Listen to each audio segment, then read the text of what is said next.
Kejari Toba Samosir tetapkan 6 orang tersangka internasional Toba berupa kayak maraton pada Dinas Pariwisata dan Kebudayaan Kabupaten Toba Samosir tahun anggaran 2017. Berikut liputannya.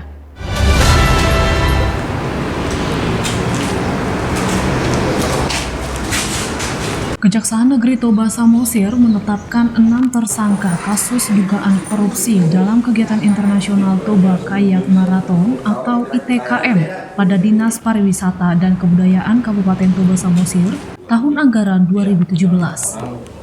Kasih Intel Gibet Sitindaun SH didampingi oleh kasus Pitsus Richard Sembiring menyampaikan bahwa perkara yang saat ini masuk dalam proses penyidikan. Setelah sebelumnya dilakukan pemeriksaan terhadap para saksi, serta telah melakukan penyitaan dokumen dan barang bukti 3 unit kayak yang disimpan di halaman rumah dinas Bupati Toba. Memberitakan terkait dengan perkara tindak pidana korupsi yang lagi ditangani oleh Kejaksaan Negeri Toba Samosir, di mana perkara itu tentang pengadaan peralatan internasional Toba Kayak Marathon pada Dinas Pariwisata dan Kebudayaan Kabupaten Toba Samosir tahun anggaran 2017.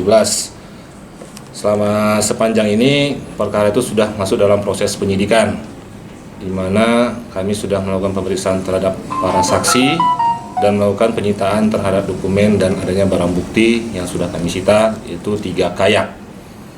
Jadi hari ini kami sudah lanjut pada penetapan tersangka, di mana tersangka yang sudah dalam proses penanganan kasus adanya 6 tersangka. Yang pertama, tersangka inisial US selaku PPK dan selaku Kadis.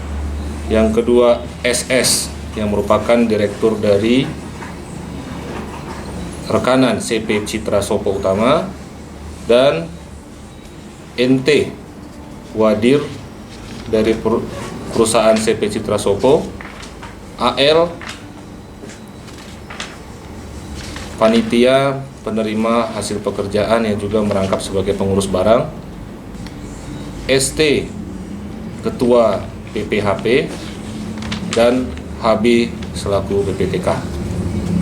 Dan mereka 6-6-nya sekarang masih sudah ditetapkan sebagai tersangka, dan kami segera akan melakukan pemeriksaan berlanjut terhadap para tersangka yang selama ini diperiksa sebagai saksi dan akan bergulir menjadi tersangka, di mana tersangka disangkakan pasal 2 ayat 1 Undang-Undang Tipikor nomor 31 tahun 1999 dan pasal 3 Undang-Undang nomor 31 tahun 1999 tentang pemberantasan tindak pidana korupsi.